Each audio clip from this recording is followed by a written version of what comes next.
Hello, everybody. That was the song "Lonely" by the band Crimson Glory, who will is foreshadowing the one of the films that we're going to be talking about, "Lonely Lady," the Worst Picture winner according to the Razzies of the year 1983, and we'll be pairing that film up with Terms of Endearment, which was the Best Picture winner of the year 1983, according to the Academy Awards. Firstly, I just want to apologize for taking so long with this episode. And to be honest, it wasn't a issue of me like trying to like perfect it um, day by day, where I was like, you know, trying to finesse my craft. It was more so that the microphone that I was using to record these podcasts died out, and I had to get a new one. Thankfully, now I do have a new one, so you are going to be hearing me use this microphone from here on out. I certainly didn't want to record myself with like any amateur equipment because I figured if you're going to be listening to 2+ hours of my voice, I would at least rather have it sound good rather than it being hard on the ears to listen to. So that was I didn't want to necessarily rush it out because of that. So anyway, with all that said, thank you if you have been patiently waiting all this time. Thank you for your patience. If you haven't been, that's totally understandable, and hopefully you will come back at some point in the future. So, anyways, 1983, as I've been doing with these other years, as I've been talking about the events surrounding each year, in addition to like the films that have won that year. Just a cursory glance on Wikipedia of how 1983 was as a year. It was evidently a very violent one. Just off of like the first picture and of that was summarizing the all the events that happened that year. The Ash Wednesday bushfires kill 75 people in South Australia. There was a suicide bombing in Beirut, which killed 63 people, not including the suicide bomber. And another thing happened in Beirut is that a truck bomb blows up in Beirut, which killed more than 307 people. So that was a very bad year in Beirut. And a Soviet aircraft shoots down a Korean passenger plane, which kills all aboard. So a lot of violence was happening that year. I couldn't tell you why it was happening so much that year. And another thing that happened is that in the England elections for the Prime Minister, Margaret Thatcher wins in a landslide victory. And I think her landslide victory will kind of foreshadow what would happen the following year with Reagan's plan to try to go for the re-election. So I'm not going to point fingers and necessarily say that it was the rise of neoconservatism, but I do think that there was a some correlation there, especially if further years going down the line. There would be discusses and controversies surrounding the Iran-Contra deal that Reagan partook in. However, there wasn't entirely darkness and gloominess. The first female astronaut, or the first woman in space, rather, Sally Ride, takes her trip into space that year.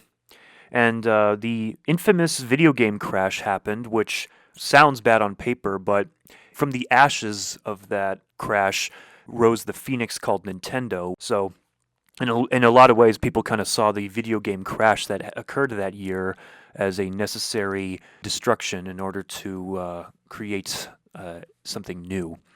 And another thing that happened, which might lead to today and how I'm able to communicate with you all, the internet was officially launched in 1983.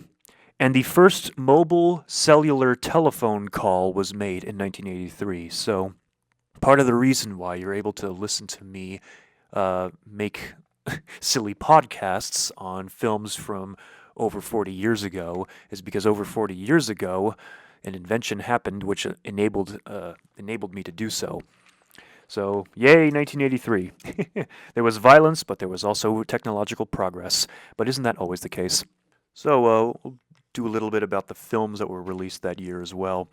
Obviously, the third Star Wars film was released that year, so that goes without saying that that was the film that dominated the box office, which made almost $310 million.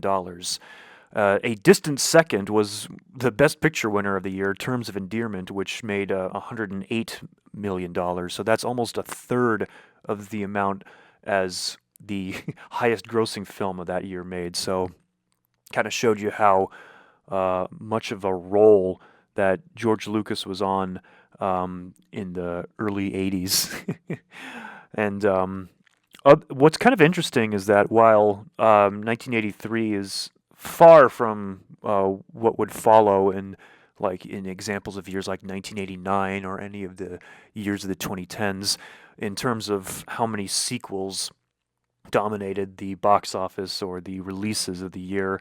There were quite a number of sequels that were in the highest grossing films of 1983, like Octopussy, which was the 13th James Bond movie, Sudden Impact, which was the fourth Dirty Harry movie, and Staying Alive, which was the infamous sequel to Saturday Night Fever. So already in 1983, we're starting to see a plethora of sequels dominating the box office. So like I said before, it's certainly nowhere near as indulgent as some years that would follow, but probably the nucleus of this ongoing issue that people talk about a lot probably began in 1983. And on top of all those, you also have Flashdance, which many people saw as the overlapping of the MTV editing style with the theatrical films. So TV, in another way, was having an impact on what was made and what was released theatrically. And a good number of comedies dominated the box office too, like Trading Places was number 4, Mr. Mom and Risky Business were also within the top 10. Yeah, it was a pretty interesting year. Probably not many surprises to some people. A lot of these films are still being watched today, but it's kind of goes to show how even back when there was like the problem with too many sequels being shoved down people's throats, that there was still some variety in the top highest grossing films of the year. So, speaking of which, how about we talk about the highest grossing film that also won the Best Picture of that year, like this, the theme of this whole podcast is. So, Terms of Endearment has a reputation of being like a woman's picture, if you will, because it's about the relationship between a mother and her daughter as they go through life and try to figure out the complexities of it and deal with the men in their lives. But I was actually kind of impressed with how I felt like it was a well written film and a just an all around well made movie. It has Shirley MacLaine as the mother and Deborah Winger as the daughter. Quite a star-studded cast too. At least it is in retrospect. A lot of recognizable faces, like Jack Nicholson is in there. John Lithgow is in there. Jeff Daniels plays the husband of Deborah Winger's character. A rather unfortunate name for him, where he's called Flap. Usually, Best Picture winners tend to have cast members that have, if they weren't recognizable at the time, because these actors appeared in Best Picture winners, they are able to, the old adage is, it's better to be shit in a hit than a hit in shit. And if you happen to be in a hit, you benefit from that, and you're able to develop a career from that as well. But I was, what was nice to see is that while it was a star-studded cast, it didn't feel overstuffed with stars. Like it didn't feel like the whole point of the film was seeing all these stars in the movie. Something like a review film of the 1950s. The drama of it all, I think it worked because the main characters, which is the mother and daughter, MacLaine and Winger, were carefully designed to be sympathetic but not be too perfect and flawless, or having moments where they do bad things as well. Um, like in particular, this might be a spoiler alert, so skip ahead about a minute if you don't want the film spoiled.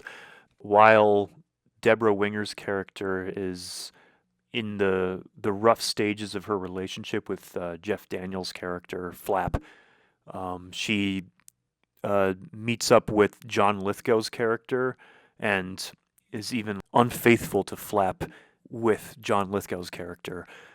Later on, when she finds out that Flap has been unfaithful to her, and he's doing like a big, teary-eyed, somewhat performative apology to her, and he asks if she's ever been unfaithful to him.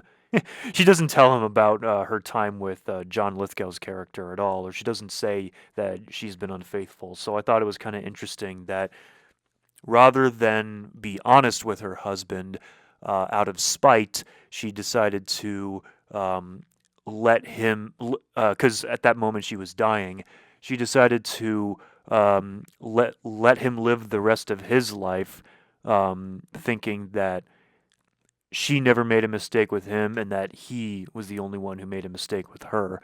So I thought that was kind of an interesting addition to her character, that she chose to die keeping that a secret from her husband rather than being open about it to him. I don't always believe that a flawed character is more interesting than a flawless character, but I think in a situation in a film that's almost soap operatic like Terms of Endearment, I think it does help if a character is flawed and can like do some dastardly things like that.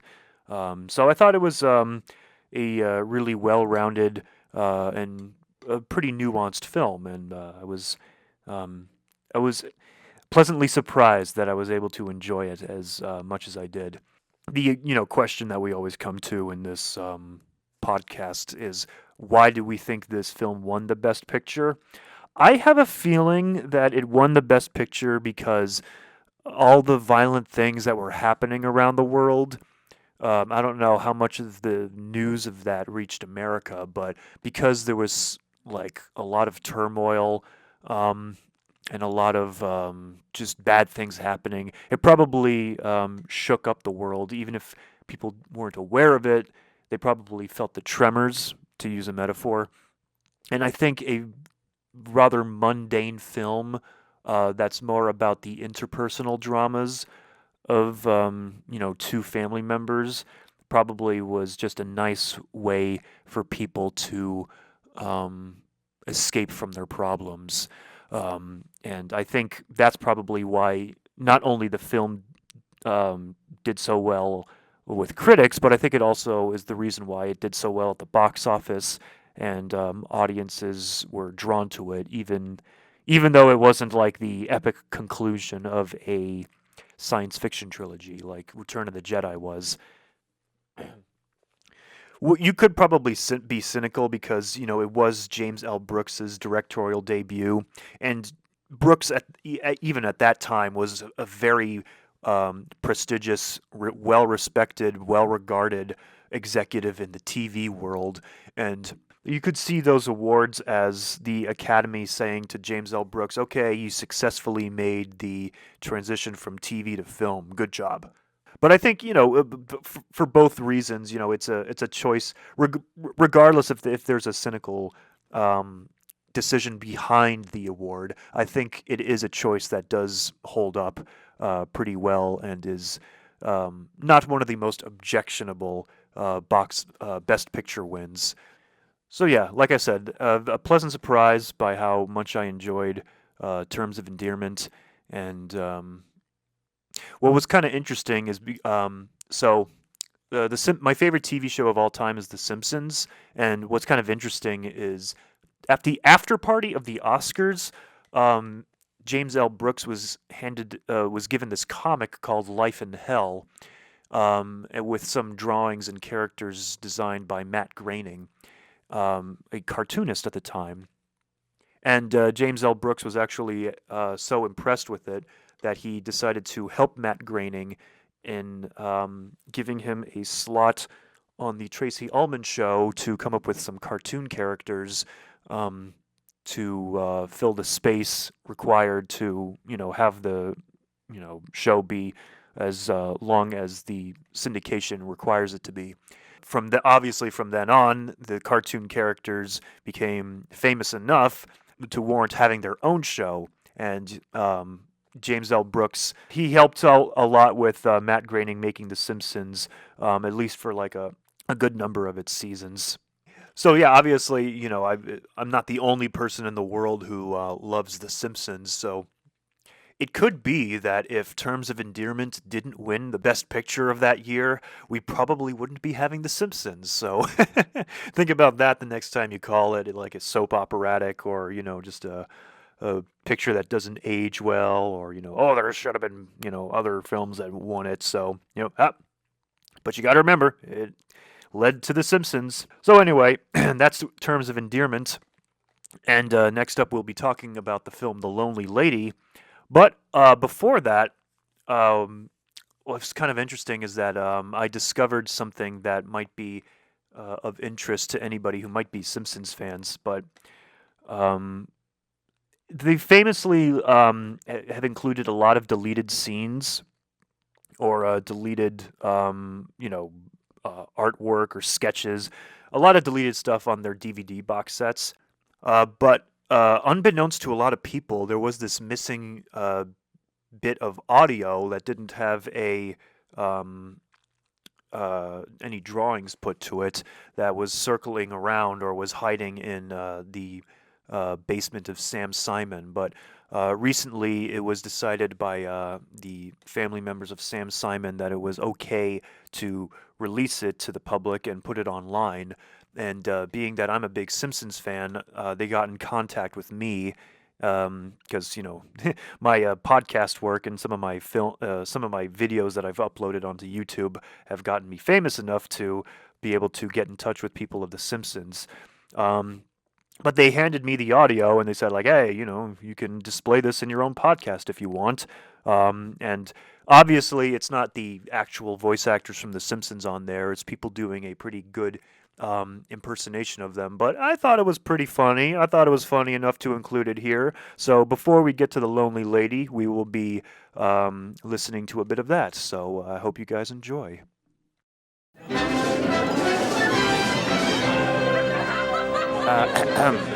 Attention, everyone. So, in a new addition to Moe's Tavern, as a way to get rid of you barflies and sell out to corporate businesses, I've added a new karaoke machine to the bar. But before I kick all of yous out, I figured I'd let you guys have a chance at singing.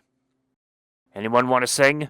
Oh, pick me! Anyone? Pick me, Mo! Pick me! Pick me! Anyone want to sing? I'm right here, Mo! Pick me! Anyone besides Barney? I want to sing! Pick me! Pick me! Pick me! By 2007, I'll still be right where I am now.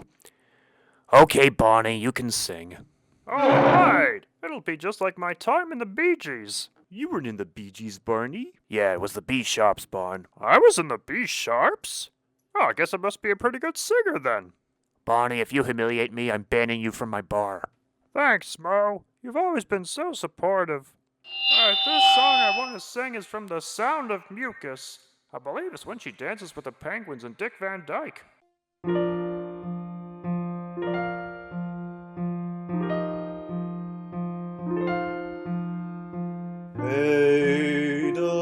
Edelweiss.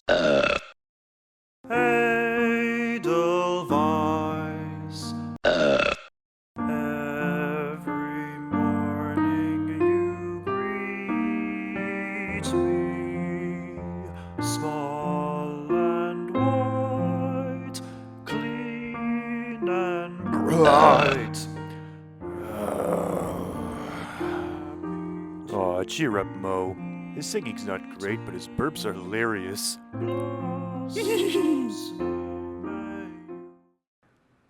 Whew, that was funny. Hey, I can't come up with anything like that. Now, since we're done with that skit, let's move on to talking about The Lonely Lady. So, to comment on the first thing I see in the movie, it probably has one of the clunkiest opening segments I've ever seen. It so I'll read verbatim from what the notes that I wrote down. It starts off with a red carpet event with a song called Lonely Lady playing over the event. Then it cuts to a high school award show with no definite connection with the opening scene. Is this somebody's past? If so, whose? No character was specifically singled out at the red carpet. Are the two events happening parallel to each other? If so, what do they have to do with each other apart from the fact that they're both award shows? So, if you haven't been able to gather from what I wrote down, it's what they attempted to do with the opening scene was like do one of those foreshadowings opening segments where some I'm pretty sure anyone listening has seen a movie where a film starts off in the middle of a scene and then there's like a piece of dialogue that cues like oh, so this is how we got here, and then it like backtracks and the movie proper actually starts. So the Lonely Lady was trying to do something like that, but like the way that it was all filmed, it wasn't singling out any of the characters at the awards ceremony, and because it was basically just a moment to show off like the song that was written for the film. There wasn't any effort to introduce any characters or show what they feel about this certain award ceremony we're watching, or any much of that. It feels like a filler being used as an opening segment. It's kind of funny because with each of these pairings that I've done in these best or worst episodes, even with when I watched Mommy Dearest and I ended up preferring that over Chariots of Fire. Usually the worst picture winner comes out right almost instantaneously announcing to the audience, we're not in the hands of professionals. Not to say that like a professionally made movie is always better than an amateurishly made movie, but it is kind of interesting to see like such a what I consider to be an egregious screenwriting flaw so early on in the film. And as the saying goes, that's not a good sign. Kind of apropos for the fact that the opening segment of Lonely Lady was so clunky. I started talking about a scene before talking a little bit about the film itself. So, in essence, this was supposed to be a star vehicle for the actress Pia Zadora, who was acting since she was a little kid. One of the films that she was acting in was, I believe it was Santa Claus Conquers the Martians, which also has a reputation for being like a so bad it's good or one of the worst movies ever made.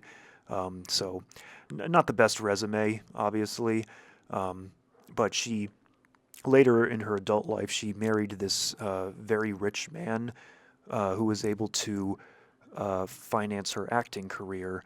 And whenever that happens, there's a lot of controversy, and understandably so, because like if you can buy your way into stardom, that doesn't necessarily reflect well on an acting industry, nor so does it like will it be appreciated by actors who had to work from the ground up and had to get to stardom via like supporting roles and all that. So because of her career being financed by her rich husband, that made a lot of opportunities for like audience members, critics, and like maybe some other people in the industry to make fun of her and like lambast and roast her for. Which I have a feeling, not to jump too far ahead, but I have a feeling that that's part of the reason why this film won the Razzie Worst Picture of 1983, is because as a way to punish her for buying her way into stardom and to think that she had any chance of acting apart from having a rich husband to help finance her career with. So, the film Lonely Lady is about an aspiring screenwriter or an aspiring writer who basically tries to get her way into the screenwriting industry and unfortunately runs into a lot of men who want to take advantage of her. Eventually, she realization of all this of her being taken advantage of kind of takes a toll on her mental health, and she becomes very jaded and angry at the industry. Personally speaking, I've seen much worse performances than Pia Zadora's performance in this. I don't know if I can recall any worse performances that I've seen in the year 1983, but in my lifetime, based on some films that I've seen that are older than The Lonely Lady, I don't think that she deserves all the flack that she's been getting. Having said that, I can see how there would be like some people wouldn't find her performance all that convincing because I had a hard time buying her as this, bibliophile who, it does the hack trick of making a character a bibliophile by having them recite lines from novels or recognize lines from novels, which is cliche in and of itself. I'm pretty sure I can't think of any examples off the top of my head right now, but I'm pretty sure you've seen that. But so Lonely Lady is like not alone in that area, but um, I the film was trying, really really hard to like sell this girl as like this literature obsessed young starlet, and it was just rather difficult for me to um, buy completely. Having her in scenes where she's like surrounded by typewriters with like glasses on, and like there was just something about it that just kind of felt like quaint. The reaction that I get is like, oh, it's cute that they're trying so hard rather than being able to immerse myself into the story of, about this writer who trying very, very hard to get by on the merits of her words and her writing, whereas most men in the life of this character see her for her body and her looks. Probably as a way to avoid being accused of being too autobiographical, because obviously if it was about an actress who gets taken advantage of in Hollywood, that would invite, people saying like, oh, this is just Pia Zadora making a film about herself. They took the second most common option, which is a writer in Hollywood trying to make it. But well, so one of the things that they also try to accomplish in the film is they try to make her. So she has sex with a lot of the men in the movie, and some rather lurid sex scenes happen between Pia Zadora and her co-stars, and I.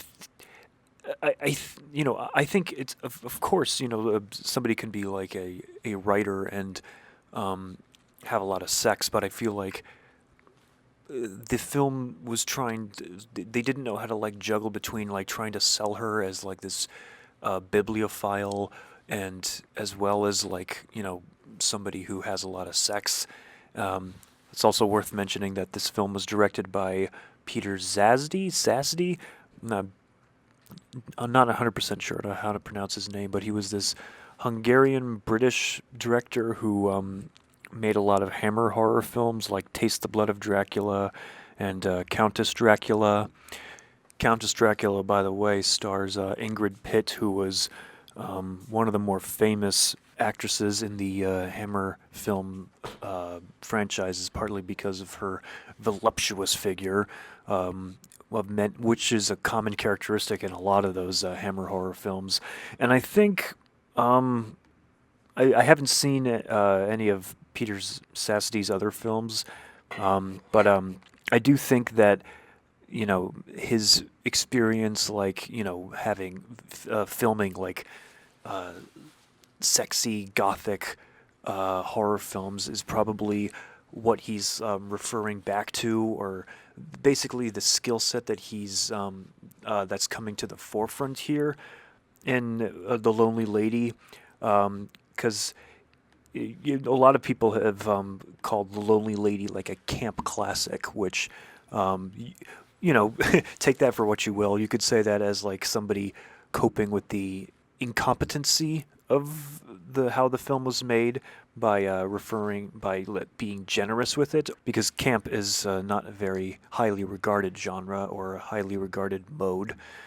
Um, but regardless, I feel like as absurd and as cliched as the story is, of somebody trying to make it into Hollywood but only being taken advantage of, I feel like a little bit of realism probably would have made the film better because um, as it is, it's hard to get into the drama of this character's story and feel the pathos in her struggles in every step of the way. Having said all that, I don't think the film is like absolutely terrible. There is a rather notorious scene where after she finds that somebody who promised to help her with her career has really been like taking advantage of her or dragging her along for a ride, and she finds him. I think the guy was like doing drugs with like prostitutes or something. So when she finds that, she has like a mental breakdown and is like pounding on the keys, and she like screams, and it looks like a something out of like Alfred Hitchcock's Vertigo, where Scotty Ferguson has his mental breakdown, and the bit of animation comes up to indicate that.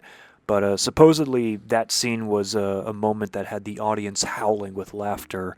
Um, Now I don't know how I would have reacted in because we think that we can like come to a conclusion about a film on our own individually, but the truth of the matter is that if we're in an audience and they're laughing at a scene that's not meant to be laughed at, uh, we psychologically want to fit in, and so we kind of go along with that. So I probably would have laughed at it too if that's what everyone else was doing. But personally, watching the film in my room by myself, I actually thought that moment was pretty well done. I wouldn't say powerful, but I do think that the for what the film is trying to go for, I think it was executed well enough because I remember thinking when that scene came up, I was like, oh, poor thing, I feel bad for her. So if that's the kind of reaction it gets out of me, I mean, how poorly done could it be?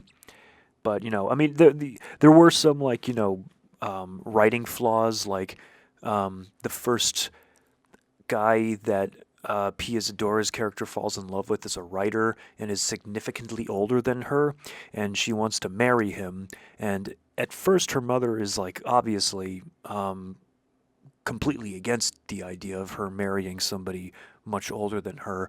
But then in the very next scene, she's okay with it. Probably could have been some like improvements in the writing and improvements in the characterization to make it better, but it's far from the worst film I've ever seen, and also I would say far from the worst film that I've seen for this series that I'm doing. It's just kind of like a typical film that has like parts of it that are poorly done that bring it down, but um, you know I'd rather have that where the substance is harmless rather than something that's well done, but the substance is, more insidious propaganda. So that's my personal take on it. So, like I was indicating before, it's most likely that this film won the Worst Picture winner of 1983 because Pia Zadora was essentially buying her way into stardom. Uh, and they were trying to punish her for what their perceived lack of skill in her, or her just rather flagrant cheating of the system. But I think another thing is because the film is so sexualized.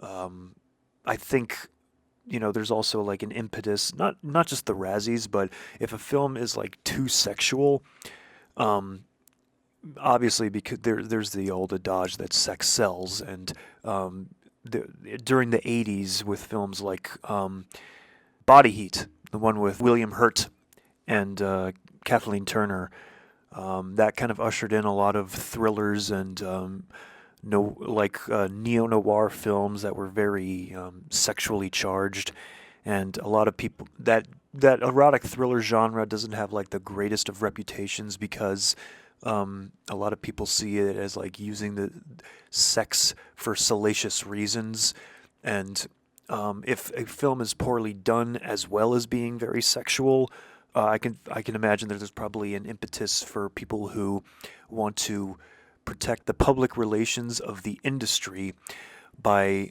attacking any films that could give off the impression that the film industry is very close to pornography.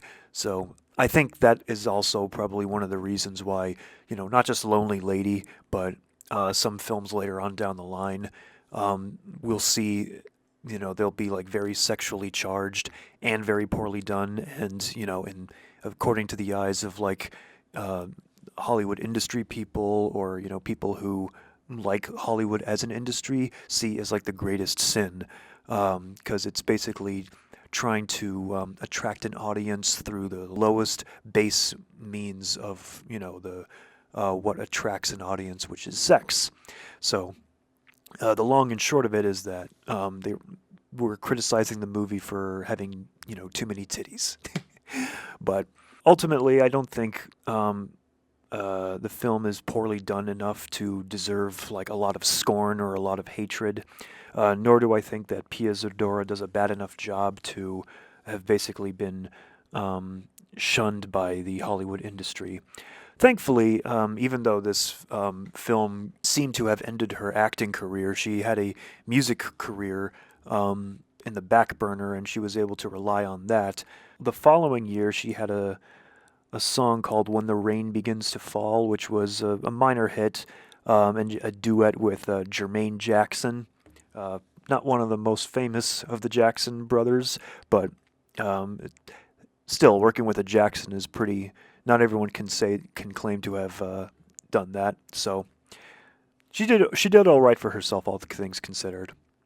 So at the end of it, we have the two films, Terms of Endearment and The Lonely Lady. Both were, overall pretty enjoyable experiences, but for my pick of what I prefer, I preferred Terms of Endearment. I just thought it was like a little closer to accomplishing its goal, and I liked the goal that it was trying to accomplish better than The Lonely Lady. But The Lonely Lady wasn't, an absolutely terrible waste of time. So I hope you enjoyed hearing me ramble and talk about these two films that are 40 years old, or over 40 years old now. Next episode, hopefully it won't be too long. I won't keep you waiting. Hopefully, I won't keep you waiting for too long. But we will be talking about the Wolfgang Amadeus Mozart biopic Amadeus, which is a film that I had one of the Best Picture winners that I had seen before. So I'm looking forward to that, and we will be comparing it with the Bo Derek star vehicle called Bolero. According to what I've read about the film, it seems to be very similar to The Lonely Lady, which is a salacious sexual film that many people saw as a way to cover up for the lead star's lack of talents. But we'll see how I feel about that, if I feel similarly to Bolero that I do with Lonely Lady, or if I end up disliking it as much as, or close to, the Razzies do. But yeah, until then, take it easy, and I'll see you out with some more Simpsons music. Bye bye, guys.